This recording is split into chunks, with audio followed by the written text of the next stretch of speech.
Hello বন্ধুরা, আজকে বানাচ্ছি চিকেনের লাল ঝোল। জানি সবাই জানো এই রেসিপিটা, তাও আমি আমার মতো করে বানাচ্ছি। ভালো লাগলে লাইক কমেন্ট শেয়ার করে পাশে থেকো, চ্যানেলটাকে সাবস্ক্রাইব করে দিও। আর ফেসবুক থেকে দেখলে ফলো দিয়ে পাশে থেকো। দেখো সব কিছু রেডি তো করেই রেখেছি। আদা রসুন বেটে রেখে দিয়েছি, সব টমেটো পেঁয়াজ ক্যাপসিকাম সব কুচিয়ে রেখে দিয়েছি। চিকেনটা ভালো করে ধুয়ে রেখেছি। আলুগুলোকে প্রথমে ভেজে নিলাম। তেলে গোটা গরম মশলা শুকনো লঙ্কা ফোড়ন দিয়ে পেঁয়াজ কুচিগুলো ছেড়ে দিয়ে হালকা নাড়াচাড়া করে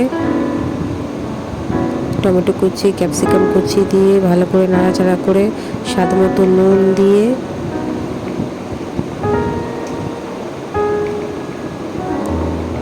আদা রসুন পেস্টটা দিয়ে দিলাম। দিয়ে ভালো করে নাড়াচাড়া করে নিয়ে সব রকম মশলা দিয়ে দিলাম। আর কষিয়ে নিয়ে খানিকক্ষণ চিকেনগুলো ছেড়ে অনেকক্ষণ ধরে কষিয়ে নিতে হবে। নিয়ে তেল ছেড়ে গেলে জল দিয়ে ফুটিয়ে উপর থেকে গরম মশলা ছড়িয়ে দিলেই রেডি আমাদের চিকেনের লাল ঝোল। কেমন লাগলো ভিডিওটা জানাবে, ভালো লাগলে পাশে থাকবে, কমেন্ট করে জানাবে কেমন লাগলো। টাটা, ভালো থেকো সবাই।